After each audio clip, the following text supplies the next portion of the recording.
Hello students, class 8 के social science के history के lesson number 2 the rise and growth of the company power के part 3 में आपका स्वागत है।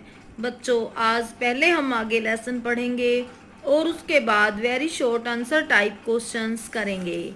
तो आगे लेसन शुरू करते हैं बच्चों।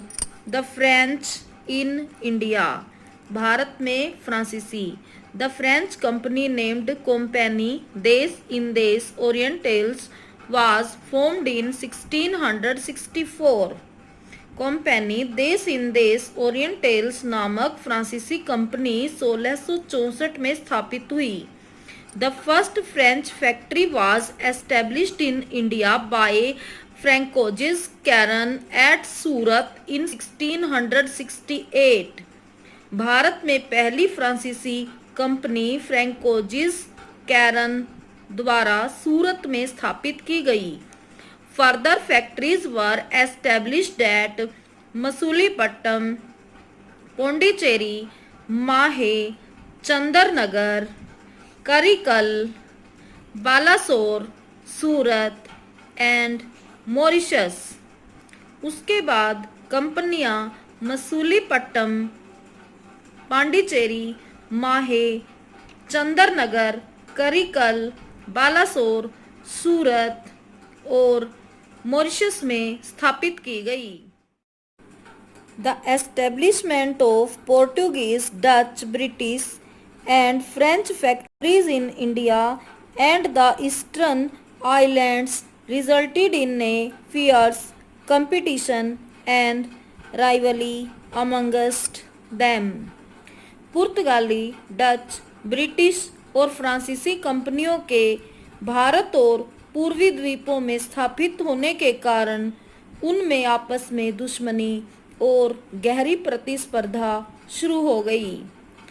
All of them wanted to excel in trade by earning maximum profits.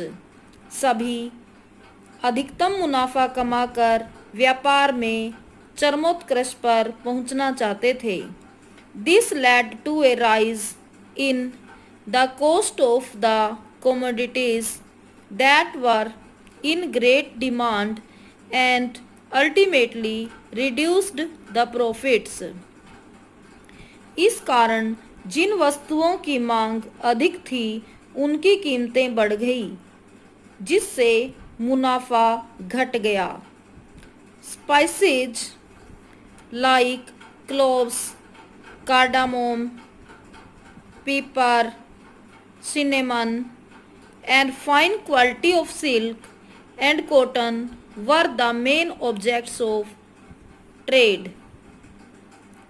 मसाले जैसे लौंग, इलायची, काली मिर्च, दालचीनी और उत्तम गुणवत्ता के रेशम और सूती कपड़े आदि व्यापार की प्रमुख वस्तुएं थी।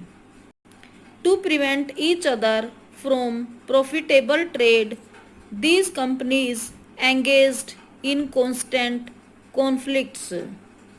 एक दूसरे के मुनाफे को कम करने के लिए उनमें लगातार झगड़े होने लगे। They also raised arms against the local rulers if they opposed the establishment of their factories. यदि स्थानीय शासक उनके फैक्ट्री बनाने का विरोध करते थे तो वे उनके विरुद्ध शस्त्र उठा लेते थे। Thus, politics and trade became inseparable. इस प्रकार राजनीति और व्यापार एक दूसरे से अलग नहीं रहे। Anglo French rivalry in the Carnatic, Karnataka में आंग्ल फ्रांसीसी प्रतिस्पर्धा।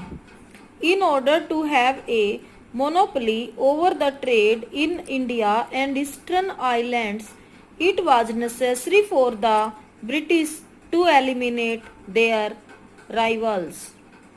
भारत और पूर्वी द्वीपों में व्यापार पर एकाधिपत्य जमाने के लिए यह आवश्यक था कि ब्रिटिश अपने दुश्मनों को समाप्त करें। The chief among them was the French. उनमें फ्रांसीसी प्रमुख थे। Also to earn maximum profit by buying raw material at a lesser price, it was necessary for them to have a political control over the countries with which they had trade relations। साथ में अधिकतम मुनाफा कमाने के लिए तथा कम कीमतों में कच्चा माल खरीदने के लिए यह आवश्यक था कि उन देशों पर राजनीतिक नियंत्रण स्थापित किया जाए जिनके साथ उनके व्यापारिक संबंध हैं। England and France were traditional rivals in most of the European wars of the 18th century. 18वीं सदी की अधिकांश यूरोपीय लड़ाइयों में इंग्लैंड और फ्रांस पारंपरिक प्रतिस्पर्धी थे। The conflict of trade interests between them finally ended with the three Anglo-French wars or the Carnatic Wars that were fought from 1746 to 1763 in India। उनके बीच व्यापारिक दिलचस्पियों के कारण मतभेद होने के फलस्वरूप अंततः 3 आंग्ल फ्रांसीसी युद्ध या कर्नाटक युद्ध 1746 से 1763 के बीच भारत में लड़े गए। They are called the Carnatic Wars as most of them were fought in the Carnatic region and other parts of Tamil Nadu। उन्हें कर्नाटक युद्ध इसलिए कहा जाता है क्योंकि उनमें से अधिकतर कर्नाटक या तमिलनाडु के अन्य क्षेत्रों में लड़े गए। The wars finally resulted in the establishment of British power in India। इन युद्धों के परिणाम स्वरूप भारत में ब्रिटिश शासन की स्थापना हुई। बच्चों, आज हम लेसन इतना ही पढ़ेंगे। अब हम very short answer type questions करेंगे।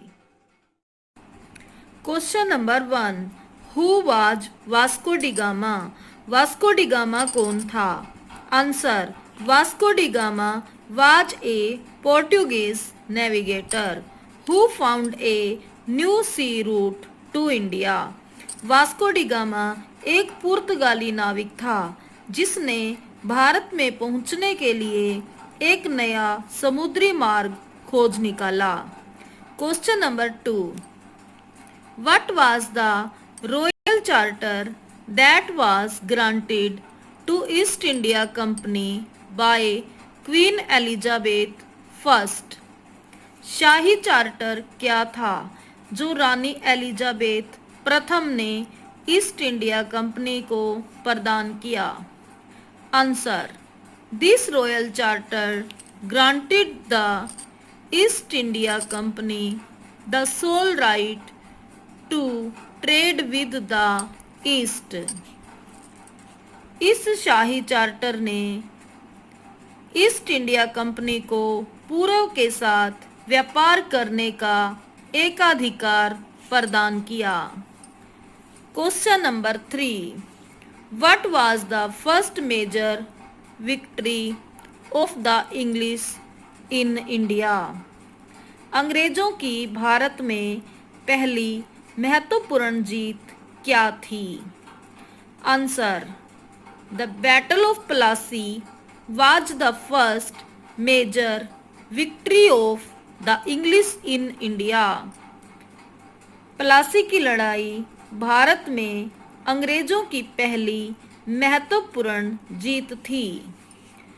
Question number 4, Who was called the Tiger of Mysore। Mysore का शेर किसे कहा जाता था? Answer, Tipu Sultan was called the tiger of Mysore. Tipu Sultan को मैसूर का शेर कहा जाता था।